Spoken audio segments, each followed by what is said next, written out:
Buen Dios y Padre Celestial, que moras en las alturas de los cielos, primeramente deseamos invitar tu presencia en esta hora. Al abrir tu palabra, deseamos que la dirección de tu Espíritu Santo nos asista, nos dé entendimiento y nos ayude a comprender las verdades especiales que ha reservado para nosotros en este tiempo. Quédate en este lugar con nosotros y en nuestro corazón. Lo pedimos en el nombre de Jesús. Amén. En esta presentación deseamos examinar dos historias sagradas que están conectadas mediante una profecía de tiempo. La profecía de los 2300 días, que es bien conocida por los adventistas del séptimo día. En esta profecía nosotros entendemos que hay 3 decretos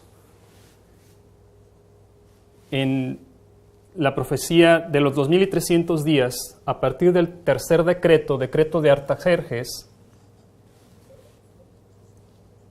proyectándonos 2300 años, nos llevan hasta el año 1844. Este es el año 457 antes de Cristo y nos lleva hasta el año 1844 de nuestra era, justamente al tercer decreto o al tercer ángel, al mensaje del tercer ángel. Entonces, lo que estamos diciendo es que el propósito de este estudio es analizar dos historias que están conectadas de manera natural por esta profecía de tiempo. Esta historia es la historia que se encuentra en el libro de Esdras. Estos son los 3 decretos, el decreto de Ciro, Darío y Artajerjes. Y de este lado, en nuestro tiempo, tenemos los mensajes del primero, segundo y tercer ángel. Lo que tenemos aquí es un ejemplo de el alfa y la omega, cómo el principio es utilizado por Dios para ilustrar el fin. Y el propósito que nosotros tenemos en este estudio es enfocarnos en el tiempo de tardanza, que es de gran importancia para nuestro tiempo. Y el tiempo de tardanza se encuentra tanto en la historia de los mileritas o mileristas, como también vamos a ver hoy en la historia de Esdras, cuando él en el año 457. Así que vamos a ir al libro de Esdras, en la palabra de Dios. Libro de Esdras. Y el trasfondo del libro de Esdras es de que, puesto que los habitantes del pueblo de Dios despreciaron los privilegios concedidos por Dios desde que fueron introducidos en la tierra de Canaán y transgredieron el pacto, fueron dispersados y sometidos a ardua disciplina bajo el dominio de naciones paganas. La ciudad de Jerusalén fue quemada, el templo fue destruido, y los habitantes fueron llevados a Babilonia cautivos o murieron. Dios proveyó misericordiosamente oportunidad para que Judá regresara del exilio a reconstruir su ciudad y el templo. Este es el tema del libro de Esdras. Esta historia de reconstrucción es la que encontramos aquí mediante 3 decretos medopersas. Así que durante esta historia, un templo estaba siendo reconstruido, un templo literal. Durante esta historia, durante el periodo milerista, un templo espiritual estaba siendo edificado. Los primeros 6 capítulos del libro de Esdras contienen los decretos de Ciro y Darío. El libro de Esdras contiene 10 capítulos. Los primeros 4 cubren la historia del decreto de Ciro y Darío, que ordenaron la reconstrucción del templo. Bajo el decreto del rey Ciro, alrededor de 50,000 judíos exiliados regresaron a Jerusalén para reconstruir el templo. Entonces, en la historia de los 3 decretos, voy a aquí a expandir un poco.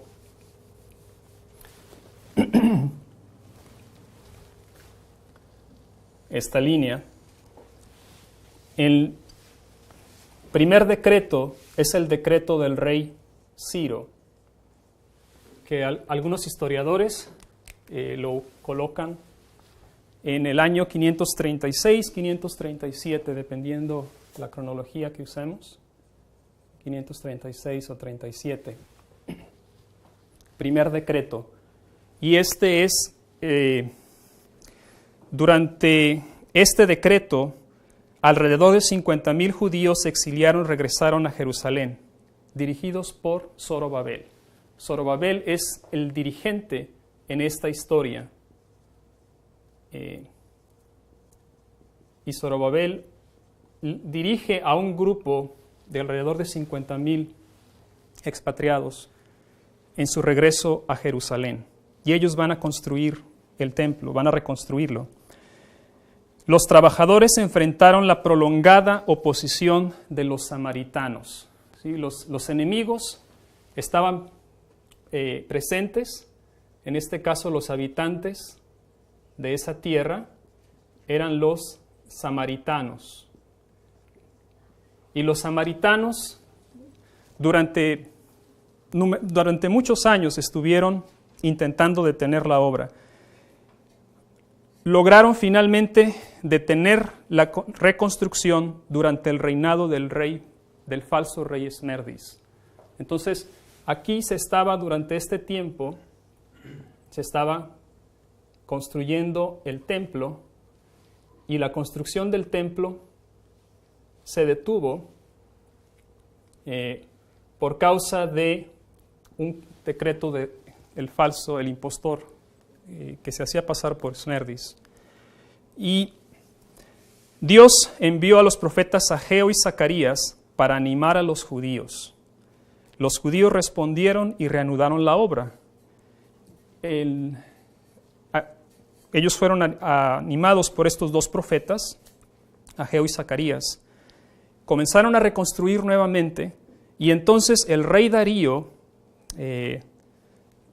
emitió un segundo decreto para confirmar la obra de reconstrucción que estaba efectuándose en Jerusalén. Así que ellos, por fe, obedeciendo la palabra de Dios, vuelven a reanudar la obra de reconstrucción del templo, y entonces el rey Ciro, él va a su vez a pasar un segundo decreto, el rey Darío, y el espíritu de profecía nos dice que hay por lo menos unos 20 años entre estos dos decretos, el primero y el segundo, alrededor de 20 años. Y entonces el templo finalmente, bajo este segundo decreto, se va a completar brevemente, y eso es lo que cubren los primeros 6 capítulos de Esdras. Los últimos 4, capítulos 7 al 10, narran la historia de un segundo éxodo, una segunda salida de Babilonia, esta vez a cargo de Esdras. Esdras es el líder de este segundo éxodo, y ellos van a salir durante el reinado de Artajerjes. El rey Artajerjes es quien va a dar un tercer decreto. Este es el decreto del rey Artajerjes.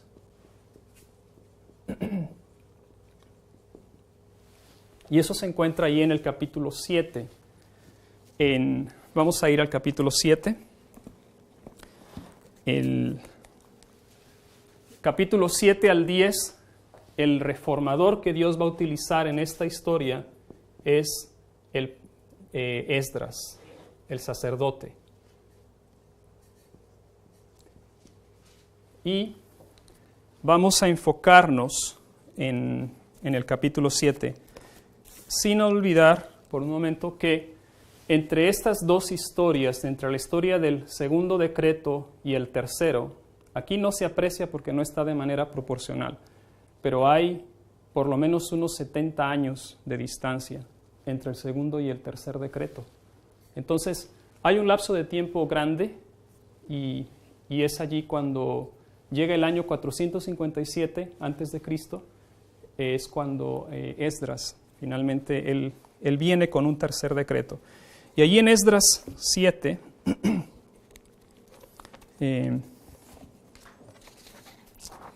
Esdras 7,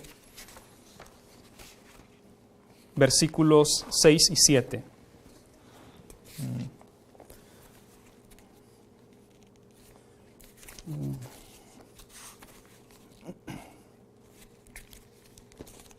Dice así.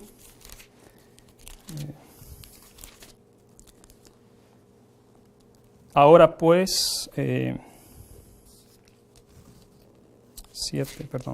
7, versículo 6. Este Esdras subió de Babilonia.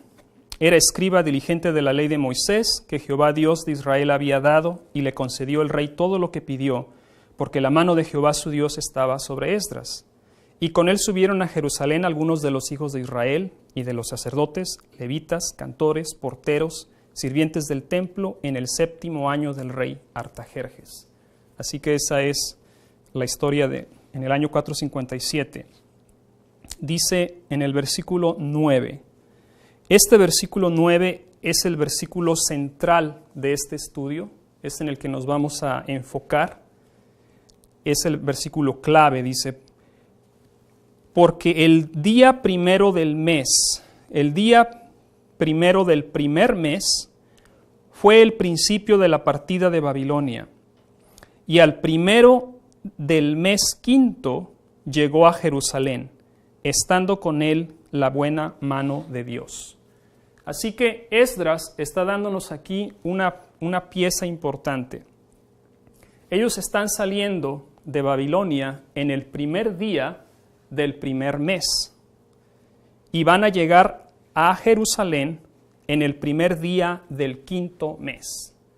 Entonces hay 4, en el calendario hebreo hay 4 meses exactos entre el primer día, el inicio del primer mes, y el inicio del quinto mes. Hay 4 meses exactos en el calendario hebreo. Así que este periodo es muy importante, y estas fechas, estos hitos, debemos tomarles atención. En los versículos 12 y 13 no lo vamos a leer, pero ahí se menciona el tercer decreto que le va a ser dado a Esdras, y este decreto va a restaurar el sistema judicial en Jerusalén, el sistema hebreo.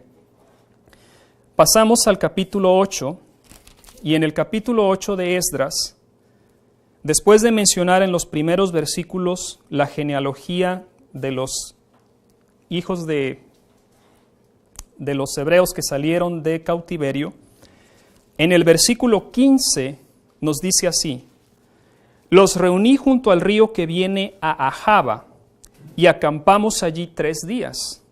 Y habiendo buscado entre el pueblo y entre los sacerdotes, no hallé allí de los hijos de Leví. Ok, aquí el capítulo 8 está dándonos una narración de lo que ocurrió durante estos 4 meses. ¿Sí? Por un momento imaginémonos que este es el año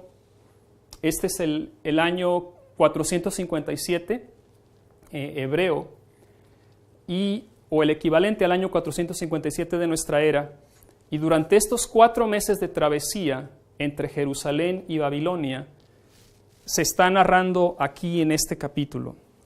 Nos dice que lo primero que ellos hacen es que van a hacer una pausa en un lugar llamado Ahava o Ahava.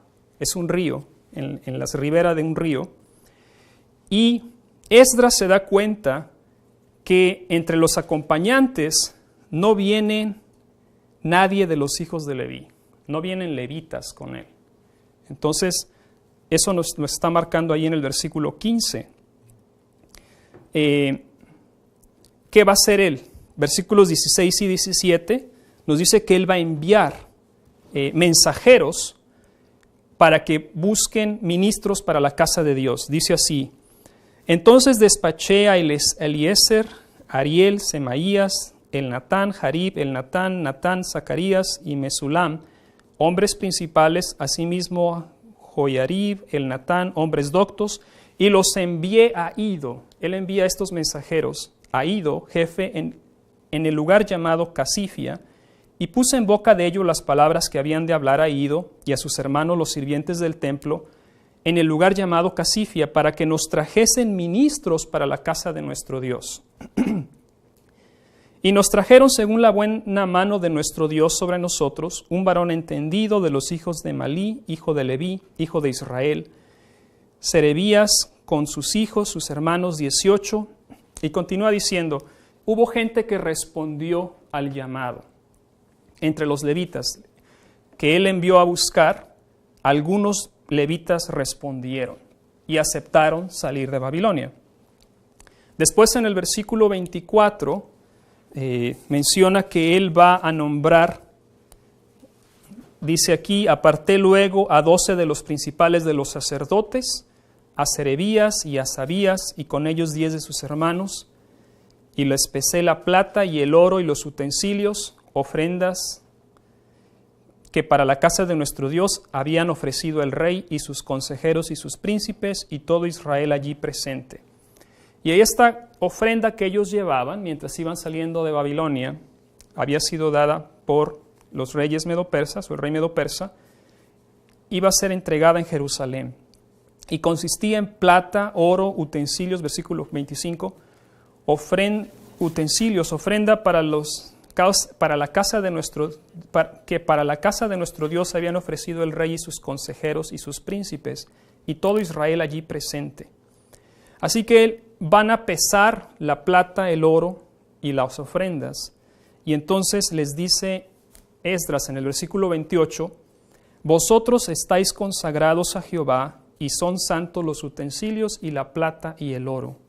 Ofrenda voluntaria a Jehová, Dios de nuestros padres. Así que estos 12 varones que él escogió, que eran de los principales sacerdotes, les dice que se consagren porque ellos son consagrados a Jehová y los utensilios y las ofrendas que ellos portan también son santos, es lo que les dice.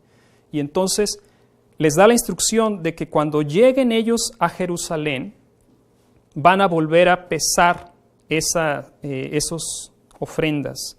Eso lo dice en el versículo 30, me parece. Y después, en el 31, dice, partimos del río Ahava, el 12 del mes primero, para ir a Jerusalén, y la mano de nuestro Dios estaba sobre nosotros. Permanecieron 12 días allí en ese río, y después prosiguieron su camino, y llegaron a Jerusalén y reposaron allí 3 días. Y ya nos informó Esdras 7:9 que ellos van a llegar en el primer día, pero del 5º mes. Entonces, vamos a ver qué nos dice el Espíritu de Profecía al respecto. En Profetas y Reyes, página 450, nos dice, la promulgación de este decreto por Artajerjes puso de manifiesto la providencia de Dios. Algunos la discernieron y gozosamente aprovecharon la oportunidad de regresar en circunstancias tan favorables. Se designó un lugar general de reunión y a la fecha señalada los que deseaban ir a Jerusalén se congregaron para el largo viaje. Dijo Esdras, juntélos junto al río que viene a Ahava y reposamos allí 3 días. Esdras había esperado que una gran multitud regresaría a Jerusalén, pero se quedó chasqueado. Entonces, por lo reducido del número de los que habían respondido al llamamiento. Así que allí en el primer día del primer mes está marcándonos que Esdras sufre un chasco. Muy pocos respondieron al llamado a salir de Babilonia. Y continúa diciendo allí que muchos habían adquirido casas, tierras, no deseaban sacrificar estos bienes. Después dice, cuando Esdras pasó revista a la congregación, se sorprendió al no encontrar a ninguno de los hijos de Leví. ¿Dónde estaban los miembros de la tribu que había sido designada para el servicio sagrado del templo? A la convocación, ¿quién está de parte del Señor? Los levitas debieron haber sido los primeros en responder. Así que nos está marcando aquí, en esta historia, en la historia de Esdras, él está sufriendo un chasco porque muy pocos respondieron al llamado y ninguno de los hijos de Leví. Entonces, él lo que va a hacer allí, ya lo leímos en la Biblia, es que él va a mandar a buscarlos. Él va a mandar llamar a los levitas a salir de Babilonia. Y el mismo libro, Profetas y Reyes, página 451, dice allí que después de... Nuevamente Esdras se dirigió a los levitas y les mandó una urgente invitación a unirse a su grupo. Para recalcar cuán importante era que actuaran prestamente, envió con su súplica escrita a varios de los hombres principales y hombres doctos, mientras que los peregrinos quedaban esperando con Esdras. Ahí hay una espera, hay una tardanza. Dice, aquellos mensajeros de confianza se apresuraron a llevar la súplica destinada a traer ministros para la casa de nuestro Dios. Esta súplica fue escuchada y algunos de los que habían estado vacilando decidieron finalmente que regresarían. En total llegaron al campamento unos 40 sacerdotes, 220 de los nethineos, hombres en quienes Esdras podía confiar como sabios ministros, buenos maestros y auxiliadores. Y después hay otra segunda cita en 4:53 del mismo libro Profetas y Reyes. Dice, durante los pocos días que los israelitas esperaron al lado del río. Es la palabra en original en inglés es tarry, o es tardanza, es la espera. Aquí hay una tardanza y está marcándolo en la historia de Esdras. En esa tardanza el propósito es que los levitas se dispongan a salir de Babilonia, se dispongan ellos también a ser parte de esta salida. Así que hasta ahora, en lo que hemos visto hasta ahorita, haciendo un repaso, primer día del primer mes en la historia de Esdras, en el año 457 tenemos que Esdras comienza a salir de Babilonia el primer día del primer mes. Experimenta un chasco. Hay un tiempo de tardanza para que los levitas también puedan unirse y hay un llamado a los levitas. Hay un llamado a que los levitas salgan de Babilonia. Y ellos van a llegar el primer día del quinto mes. Así que la historia de Esdras en el capítulo 7 nos está marcando estos dos grandes hitos o estos dos grandes primer día del primer mes, primer día del quinto mes, y no lo menciona explícitamente, únicamente se infiere, es decir, nosotros sabemos que el tercer decreto, nosotros sabemos hoy en día, gracias al espíritu de profecía, que el tercer decreto se implementó de hecho en el otoño de del año 457, que vendría siendo el séptimo mes. Entonces, Esdras durante este periodo viene saliendo de Babilonia. Él llega, después de haber hecho una tardanza, él llega a Jerusalén y entonces en cuestión de 2 meses y algunos días se implementa el decreto que él portaba, el tercer decreto de Artajerjes, y la obra se pone en marcha. Entonces, ahora, haremos una transición. Ya hablamos acerca del alfa en esta profecía de los 2300 días. Hemos mencionado, o nuestra intención es demostrar que estos mismos hitos, estas mismas características, se van a repetir de este otro lado de la profecía de los 2300 días, con la historia de los mileristas. Y van a experimentar estas mismas circunstancias. Antes de que veamos eso, debemos tener en cuenta que en la Biblia se mencionan diferentes cómputos de tiempo, diferentes maneras de calcular el tiempo. Y tenemos diferentes ejemplos. Por ejemplo, voy a escribirlo aquí. Tenemos el tiempo bíblico, el tiempo bíblico es el que se menciona en la Biblia, donde el año tiene 12 meses, con 30 días cada mes. ¿Y cuántos días en total tiene el año bíblico? ¿Alguien sabe? 360. El año bíblico consta de 360 días. Entonces, ese es un cómputo de tiempo. También tenemos tiempo profético. No es lo mismo, bíblico y el profético.